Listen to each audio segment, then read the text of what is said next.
वंदितु सौवसिद्धे ध्रुवमचलमनोवमं गदिं पत्ते वोच्छामि समयपाहुड मिनमोऽसुधकेवली भणिदम् नमः समयसाराय स्वानुभूत्या चकासते चित्स्वभावाय भावाय सर्वभावांतरच्छिदे। अंतिम शासन नायक 1008 भगवान महावीर स्वामी की जय। द्वादशांग श्रुत देवी की जय। स्वाध्याय कक्ष संपेपर्यंत आपणा सर्वांना चतुर्विध आहाराचा त्याग असणार आहे। समयसार ग्रंथ आणि त्यामध्ये कर्ता कर्म अधिकाराची भूमिका आम्ही बघतो आहे। आणि काल आपण जसं 143 नंबरच्या गाथेमध्ये बघितलं की अनुभव ज्यावेळेला आत्म्याचा आला असा श्रुतज्ञानी जीव सुद्धा केवल ज्ञानी समान आहे। श्रुतज्ञानी जसा अनुभव करतो तसाच केवल ज्ञानींचा पण अनुभव आहे। केवल ज्ञानींचा जसा अनुभव आहे तसा श्रुतज्ञानीचा पण अनुभव आहे। याची तुलना आपण बघितलेली होती। परत थोडं आपण रिवाइज जाऊ। ज्याप्रमाणे केवली भगवान संपूर्ण विश्वाचे साक्षी आहे आणि म्हणून सर्व लोकाला केवळ जाणतात, याचाच अर्थ श्रुतज्ञानालाही ते जाणतात, सर्व नय पक्षाला जाणतात, प्रमाणाला जाणतात, निक्षेपांना पण जाणतात। पण फक्त जाणतात त्याप्रमाणे श्रुतज्ञान सुद्धा श्रुतज्ञानात्मक विकल्प असतानाही पराच्या ग्रहणाच्या प्रती उत्सुकतेने निवृत्त आहे। आणि म्हणून निश्चय आणि व्यवहार दोन्ही पक्षांच्या स्वरूपाला केवळ जाणतात मात्र आणि अनुभव काळी त्रिकाली शुद्धात्म्याचा अनुभव घेतात। पहिलं ही समानता आपण बघितली। दुसरी समानता बघितली, ज्याप्रमाणे केवली भगवान निरंतर प्रकाशमान सहज विमल सकल केवल ज्ञानाने नेहमी स्वयं विज्ञान घन आहे, म्हणून श्रुतज्ञानाच्या भूमिकेच्या अतिक्रांत आहे। त्याप्रमाणे श्रुतज्ञानी सुद्धा समयाशी प्रतिबद्धता, कारण गाथेमध्ये हा शब्द आलेला आहे, समयाशी प्रतिबद्ध असणारे म्हणजेच अनुभवाच्या काळी निर्मल निरंतर प्रकाशमान सहज विमल अशा अनुभवाने अनुभव काळी विज्ञान घन आहे आणि म्हणून तेही नय पक्षाच्या अतीत आहे। हे दुसरं साम्य बघितलं। तिसरं साम्य, ज्याप्रमाणे केवल ज्ञानी श्रुतज्ञानाच्या भूमिकेच्या अतिक्रांत आहे म्हणून नय पक्षाच्या दूर आहे, त्याप्रमाणे श्रुतज्ञानीही अनुभव काळी समस्त नय पक्षांच्या ग्रहणापासून दूर आहे। केवली भगवंतांना श्रुतज्ञान नाही आणि नयपक्षही नाही, तर केवळ ते ज्ञाता मात्र आहे। मी शुद्ध आहे असा जो अंतरंगात विकल्प आहे हा अंतर्जल्प आहे आणि बाह्यवाणीने बहिर्जल्प होणार। श्रुतज्ञानी अनुभव काळात दोन्ही विकल्पांच्या अतीत आहे। ज्यात रागाचा अंश नाही अशा शुद्ध चैतन्यमय आत्म्याचा अनुभव करणाऱ्याला या ठिकाणी परमात्मा असं म्हटलेलं आहे। ज्ञान गुणाला मुख्य करून त्याच आत्म्याला ज्ञानात्मा असं देखील संबोधन केलं आणि रागापासून भेदविज्ञान करणारा आहे आणि स्वतःच्या स्वरूपाशी एकत्व रूपाने परिणत होणारा आहे, म्हणून त्यालाच प्रत्यक्ष ज्योती असंही म्हटलं आणि यालाच आत्मानुभूती म्हटलं, आत्मज्योती म्हटलं, समयसार म्हटलं, शुद्धात्मा म्हटलं। इथपर्यंत काल आपण हा भाव बघितलेला आहे। परत 3 दृष्टीने आम्ही स्पष्टीकरण विशेष रीतीने बघितलं।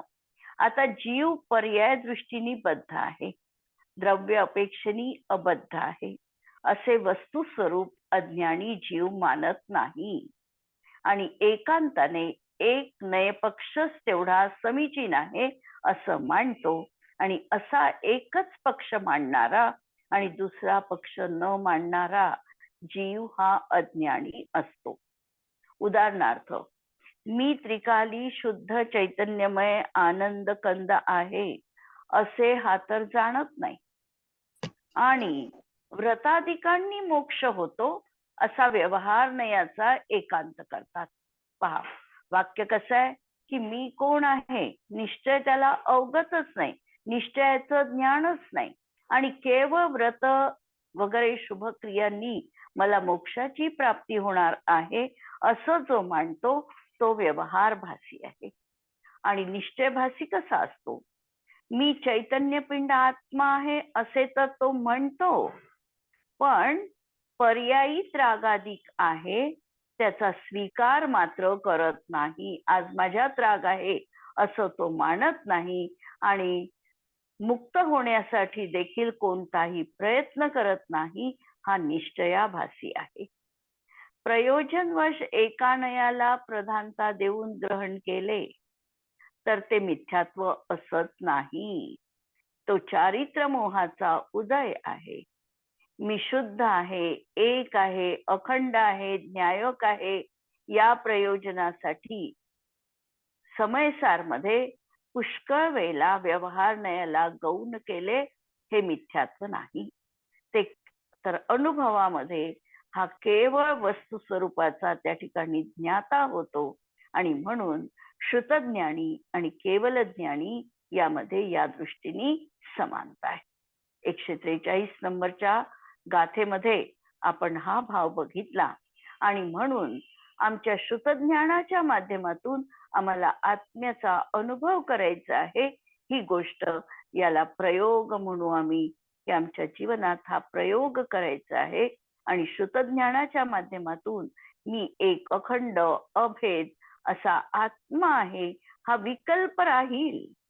सुरुवातीला विकल्प असणारच आहे, पण शुद्धाची अनुभूती झाली की विकल्प सहज जीवनातला निघणार आहे. आणि यानंतर आम्ही 92 नंबरचा कलश बघितला होता की चित स्वभाव भर आहे. हा आत्मा चैतन्य स्वभावाने भरीत आहे, परिपूर्ण आहे. अशा आत्म्याचा आम्हाला अनुभव घ्यायचा आहे. आणखी हा आत्मा उत्पाद व्यय द्रव्यात्मक लक्षण रूप स्वतंत्र सत्तावान पदार्थ आहे. स्वतंत्रता आहे, प्रत्येक द्रव्याची स्वतंत्रता आहे. आणि तिसरं, अनुभव कालात हा नयपक्षांनी रहित आहे, तसाच तो रागादी विकल्पांनी पण रहित आहे. अनुभव आत्म्याचा येईल एखाद्या जीवाला तर तो कशाचा येईल? अभेदाचा अनुभव येईल. मी राग आहे हा अनुभव त्याला असत नाही. मी न्यायक स्वभावी आहे हाच त्याचा अनुभव असणार आहे. म्हणून अनुभव तर शुद्धाचा तो घेणार आहे. तसंच चौथ्या गुणस्थानापासून सर्व जीव जे आहे हे सम्यक दृष्टी किंवा सम्यक ज्ञानी म्हटल्या जातात. ते स्वतःच्या स्वरूपाला रागादिकांपासून भिन्न आणि चैतन्य रूप निर्बंध स्वरूप जाणतात, आणि तशीच श्रद्धा पण करतात, आणि अनुभव देखील तशाच प्रकारचा करतात. म्हणजे ज्ञान, दर्शन आणि चारित्र हे समरसी भावानी एक आत्मतत्वालाच ग्रहण करतात. रागाचा उदय असताना हा मी रागापासून भिन्न आहे असं अभिप्रायामध्ये तो स्वीकारतो. रागांशाला ज्ञानाला एक रूप अनुभवत नाही, आणि असाच अनुभव जीवाला समस्त संसारापासून पार करणारा आहे. असा हा जो अपार पारम हा असा असणार आहे. काल आपण बघितलेला आहे की कारण रागादी विकल्प हे ज्ञातेपणाच्या विकल्पाशी विसंगत आहे. जिथे राग आहे तिथे ज्ञाता पण नाही, आणि जिथे ज्ञाता पण आहे तिथे राग असू शकत नाही. आणि आता हा तत्वज्ञ असा चिंतन करतो की मी असा आत्मस्वभाव रूप आहे. काल आपण 92 नंबरचा कलश बघितला आणि त्यामध्ये भावित, भाव, अभाव आणि भाव. भावित म्हणजे असणारा, भाव म्हणजे या ठिकाणी उत्पाद, दुसरा शब्द अभाव व्यय आणि तिसरा शब्द परत भाव म्हणजे परत त्या ठिकाणी ध्रुवपणा. अशा रीतीने हा एक परमार्थ आत्मतत्व आहे आणि बंध पद्धती मपास्य समस्ताम, समस्त बंध पद्धती आता याच्या जीवनातल्या नष्ट झाल्या आहे. आमची बोलण्याची भाषा कशी आहे पहा. बंध पद्धती नष्ट झाल्या. वास्तविकतः मी आत्मा आहे असा जेव्हा तो अनुभव घेतो, अनुभव काळामध्ये ही बंध पद्धती सहज त्याच्या जीवनातून विलीन झालेली आहे. बंध पद्धती नष्ट केली ही आमची व्यवहार नयाची भाषा आहे. याने फक्त आपला स्वभावरूप परिणाम केला. हा स्वभावामध्ये स्थित झाला. स्वभावात स्थित झाला की तिकडे कर्म येण्यापासून रुकलं, रागादी परिणाम झाले नाही आणि बंध पद्धती नष्ट झाली. अशा प्रकारचं हे कथन आहे. आणि चेतये समय सारम अपारम, आणि अपार अशा समय साराच तो अनुभवन करतो. भावार्थ पहा. निर्विकल्प अनुभव आला असताना ज्याच्या केवल ज्ञानी गुणांचा पार नाही अशा समयसार रूप परमात्म्याचाच अनुभव करतो. मी अनुभव करतो असाही आता तिथे विकल्प नाही. यावर पंडित बनारसजी दासजी लिहितात, जैसे महारत्न की ज्योती में लहरी उठे. रत्न आहे आणि या रत्नामध्ये वास्तविकतः लहरी उठतच नाही, पण एखादा दीपक आहे, महान दीपक आहे. या दीपकामध्ये ज्योती रूपाच्या जशा लहरी उठतात, उत्पाद असा असणार आहे. लहरी उठतात हे उत्पादासाठी दाखवलं. जल की तरंग जैसे लीन होय जल में. व्ययासाठी त्यांनी उदाहरण दिलं.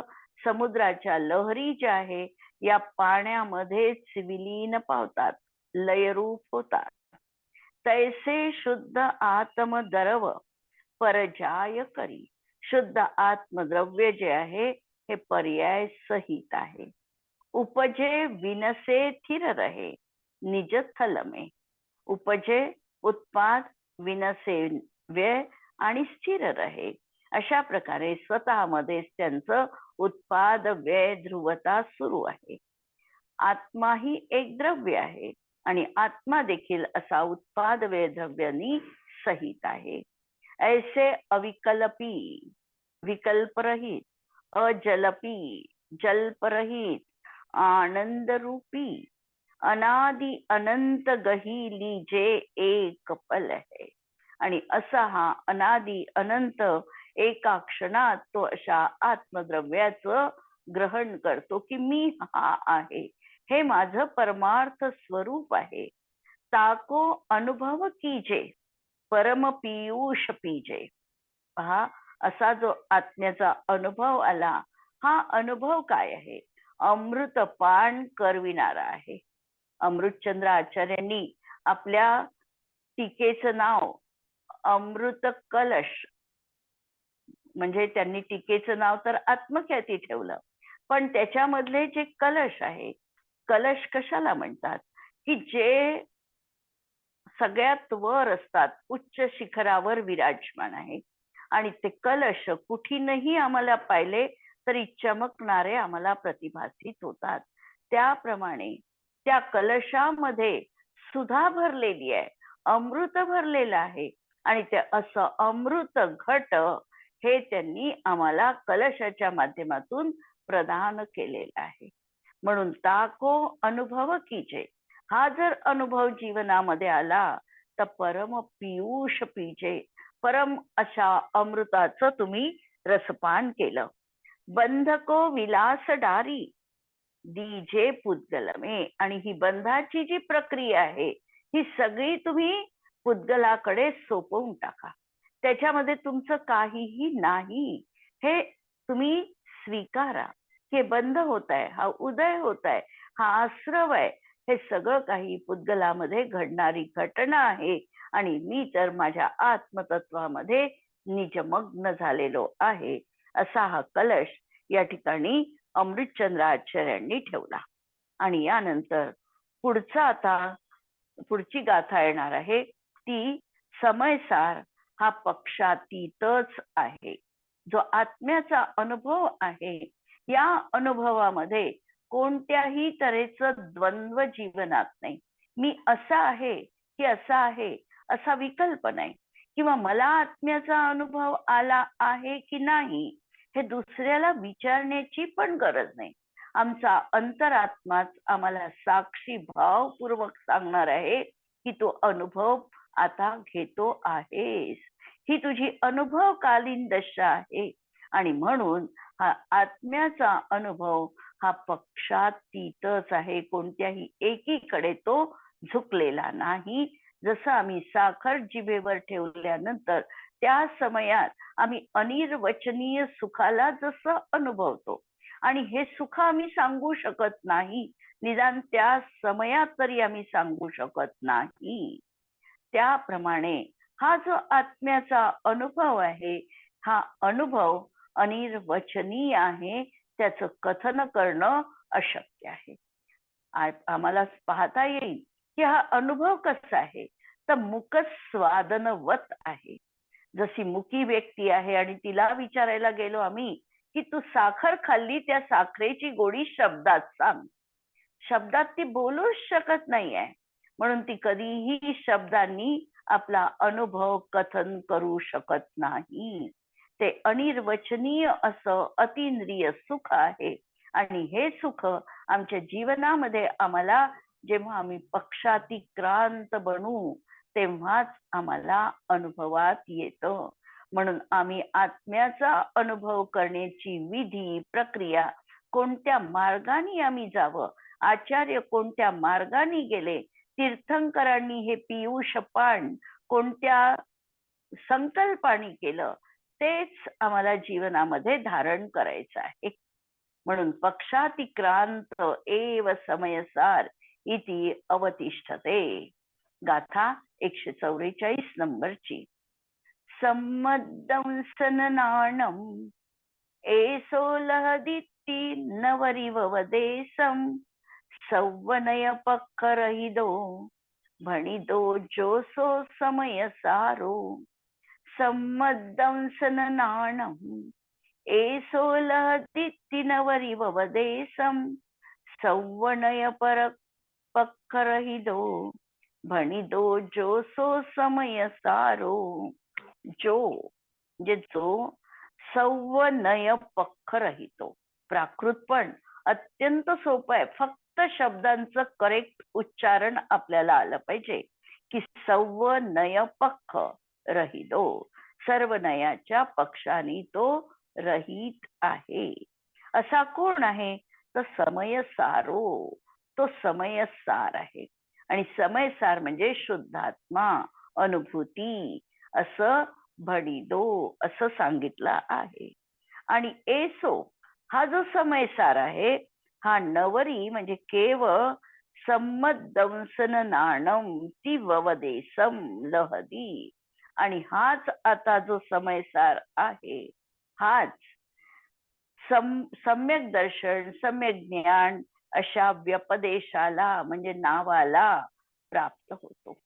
जी अनुभूती आली आहे समयसाराची, त्यालाच आम्ही सम्यक दर्शन म्हणतो, त्यालाच आम्ही सम्यक ज्ञान म्हणतो, किंवा सम्यक चारित्र्य म्हणतो, त्यालाच परमात्मा म्हणतो, त्याला ज्ञानात्मा म्हणतो, त्याला आत्मख्याती म्हणतो, त्याला प्रत्यक्ष ज्योती म्हणतो. काय काय आम्ही नावं देऊ शकतो त्या अशा आत्मतत्वाला.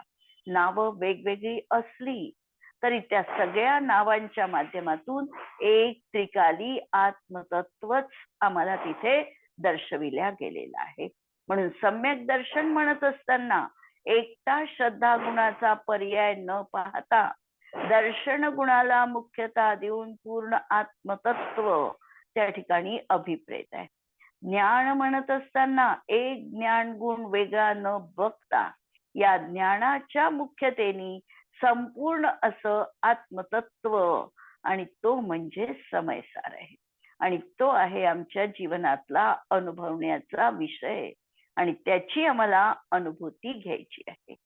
आता ही अनुभूती आम्हाला येणार, परंतु ह्या येण्यापूर्वी काही प्रक्रिया आमच्या जीवनामध्ये व्हाव्या लागतात.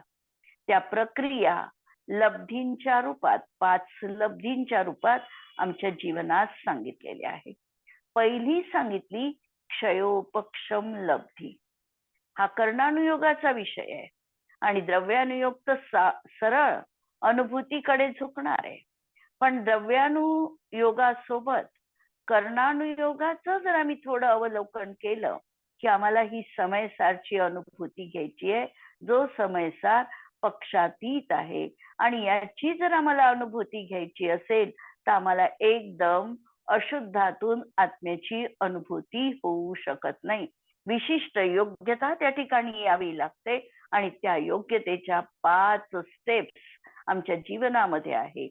पहिली आहे क्षयोपक्षम लब्धी.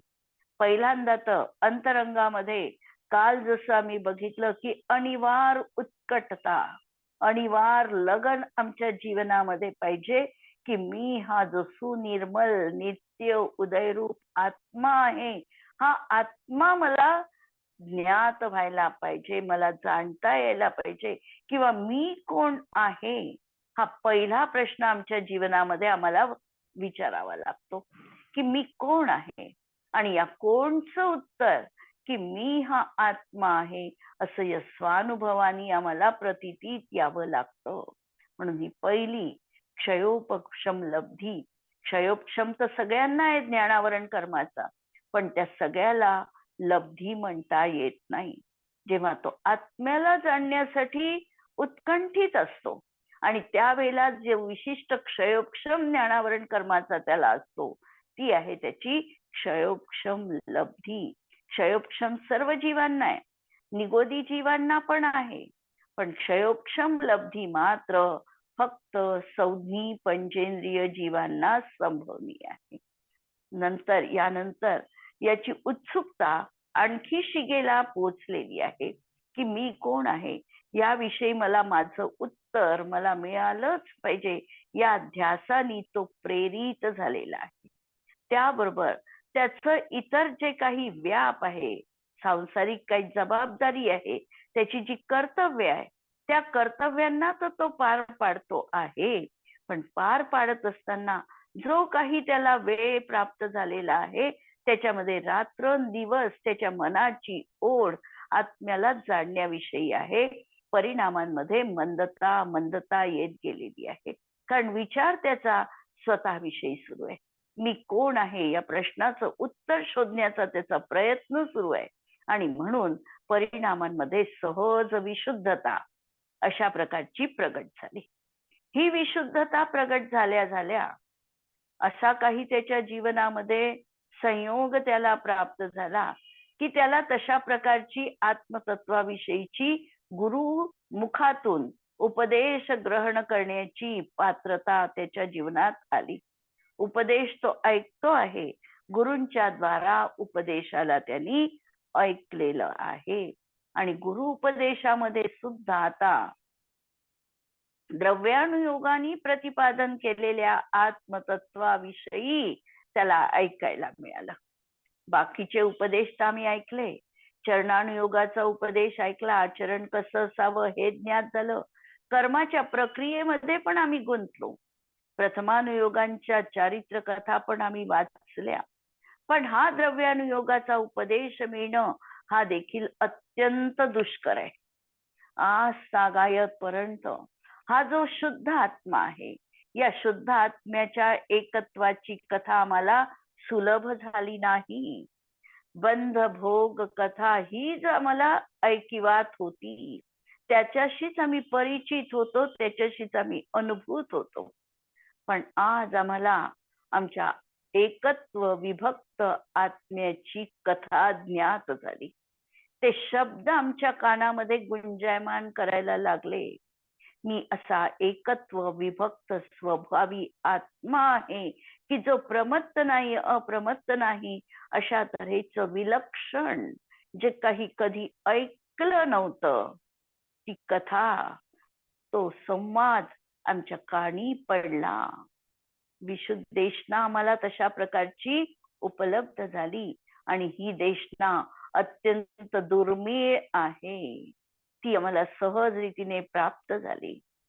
ही प्राप्त झाल्यानंतर आणखी त्याचं चित्त आत्म्याला जाणण्याविषयी आणखी त्याच्या चित्ताची निर्मलता व्हायला लागली आणि प्रायोग्य लब्धीची जीवनात प्राप्ती झाली.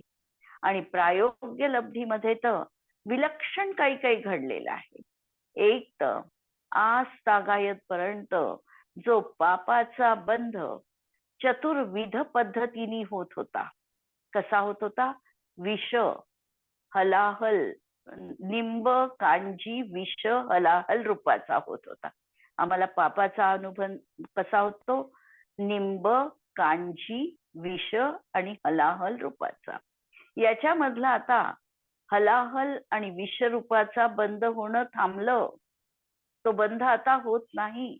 जोपर्यंत आम्ही आत्मतत्वाविषयी जाणण्यास उत्सुक आहे, अशा प्रकारचा शास्त्र अध्ययन करतो आहे, तेव्हा आमचा हा पाप बंध रुपलेला आहे.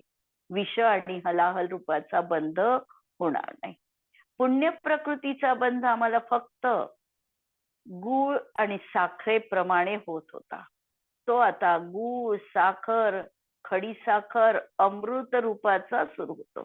असा विलक्षण चमत्कार धर्माची कास जेव्हा आमच्या जीवनात येते, तेव्हा आमच्या जीवनात हे सहज परिवर्तन घडतं. आणि जर आमचा साताचा जोर वाढला, असाताचा जोर कमी झाला, तर आपोआपच सुख आमच्या डोळ्यापुढे उभं असतं. पण आम्हाला त्याला नको आहे. त्या सुखाची आम्हाला अभिलाषा नाही. सुख हात जोडून तत्पर आहे, पण त्या सुखाकडे हा बघतही नाही, अशी याची स्थिती आहे. आणि म्हणून पुण्य प्रकृतीचा बंध चतुस्थानीय होतो. पाप प्रकृतीचा बंध द्विस्थानगत होतो. नंतर 34 बंधापसरणाच्या प्रक्रिया याच्या जीवनात घडतात. म्हणजे परिणामांमध्ये उत्तरोत्तर विशुद्धता येत गेली की एकेका समयामध्ये कित्येक अशुभ कर्म प्रकृतींचा बंध तात्कालिक स्वरूपाचा रुकल्या जातो. याला विशिष्ट नाव दिलेलं आहे बंधापसरण. डिटेल पाहायचं असेल तर आपण गोमट सरादी ग्रंथामध्ये बघू शकतो. बंधापसरण म्हणजे काही वाईट कर्म प्रकृतींचा बंध तात्कालिक स्वरूपात, पूर्ण स्वरूपात रुकत नाही.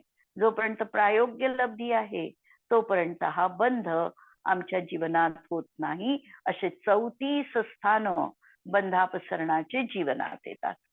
आणि त्यानंतर 5वी लब्धी जी होते ती करण लब्धी होते. आणि करण लब्धी झाली की आम्हाला सम्यक दर्शन निश्चित प्राप्त होणारच आहे, गॅरंटी. 4 लब्धी होतील, सुटतील, सम्यक दर्शनाची खात्री नाही. पण ही 5वी करण लब्धी झाली की आम्हाला सम्यक दर्शनाची प्राप्ती होणारच आहे. आणि करण म्हणजे काय? करण म्हणजे जीवाचे उत्तरोत्तर विशुद्ध परिणाम. करण या शब्दाचे अनेक अर्थ आहे, पण या ठिकाणी जो करण शब्द लावायचा की जीवाचे उत्तरोत्तर विशुद्ध परिणाम होत जाणार. ते कसे परिणाम असतात त्याची तुलना करताना त्रिकालवर्ती जीवांच्या कडे लक्ष ठेवून त्या परिणामांची जाती सांगितली. अधःकरण रूप, अपूर्वकरण रूप आणि वृत्तीकरण रूपाचे परिणाम होतात. आणि त्यानंतर जीवाला सम्यक दर्शनाची, आत्मानुभवाची प्राप्ती होते. कर्णानुयोग एवढं विश्लेषण करणार आहे आणि द्रव्यानुयोग सांगणार आहे की हा समयसार, हा आत्म्याचा पक्षातीत असा अनुभव आहे. आणि हा अनुभव, त्याला तुम्ही सम्यक दर्शन म्हणा, सम्यक ज्ञान म्हणा, परमात्मा म्हणा, हे सगळं एकच आहे. आणि जेव्हा हा गुरु उपदेश ऐकतो, गुरु उपदेशाला ऐकून, जशी दुर्मिळता सांगितली की हा उपदेश ऐकणं अत्यंत दुस्तर आहे, तो उपदेश आम्हाला सहजतेने मिळाला की कोण मी कोण, आणि त्या प्रश्नापाशी आम्ही स्वतः चिंतन करायचंय की मी एक ज्ञायक स्वरूप आत्मा आहे. पहिल्यांदा तर आम्ही आगमाचं अवलंबन घेऊन आमचं उत्तर शोधलं. पहिली भूमिका आमची की आगमामध्ये मी आत्मा आहे असं सांगितलं, मी त्रिकाली ज्ञायक आहे हे सांगितलं, म्हणून मी स्वतःला तसं मानते आहे. परंतु हे फक्त पहिल्या भूमिकेतलं मांडणं आहे, अनुभूती परख हे नाही. परंतु अशा तऱ्हेने आमचं त्यामध्येच मन स्थित झालं आणि काय केलं आम्ही, हा श्रुतज्ञानाचा विकल्प करून आम्ही आत्माच आहो असा सम्यक निर्णय केला. पहिल्यांदा तर निर्णय करावा लागेल की आत्मतत्वाचा तसा निर्णय केला. हेच आमचं श्रुतज्ञानाचे मतिज्ञानाला एकाकार करण्यापूर्वीचे अवलंबन आहे. अशा तऱ्हेने आमचं जे ज्ञान आहे आम्ही एक आत्मतत्वावर एकाकार केलेला आहे. इंद्रिय आणि मनाचा परसन्मुख ज्ञान पर्याय हटवून आत्माभिमुख करतो. 5 इंद्रियांच्या विषयांकडे यांनी गौणता दिली. मनाचा विषय हा जो स्थूल मनाचा विषय आहे हा देखील त्याच्यासाठी संपलेला आहे. मनाला देखील सूक्ष्म सूक्ष्म करत आत्मतत्वाशी त्यांनी एकाग्र निगडीत केलं. आत्माभिमुख करतो म्हणजे स्वज्ञेयावर तो येतो आणि आकुलता निर्माण करणाऱ्या नयपक्षाच्या विकल्पापासून देखील मी भिन्न आहे असा पहिल्यांदा हा निर्णय जीवनात करतो. म्हणून अनुभूती ही नयपक्षाच्या अतीतच असते. ही या ठिकाणी विधी रूपाने कशा तऱ्हेने आम्ही आत्मानुभवाची प्रक्रिया करायची जीवनामध्ये, प्रॅक्टिकल काय करायचं हे प्रॅक्टिकल या गाथेमध्ये आम्हाला पाहायला मिळतं. आज आपण इथे थांबणार आहोत. जिनवाणी के ज्ञान ते सूझे लोकालोक, सो जिनवाणी मस्तक नमो सदा देत हो. नमो अरिहंताणम, नमो सिद्धाणम, नमो आयर्याणम, नमो उज्जायाणम, नमो लोए सवसाहूनम. सर्वांना जय जिनेंद्र.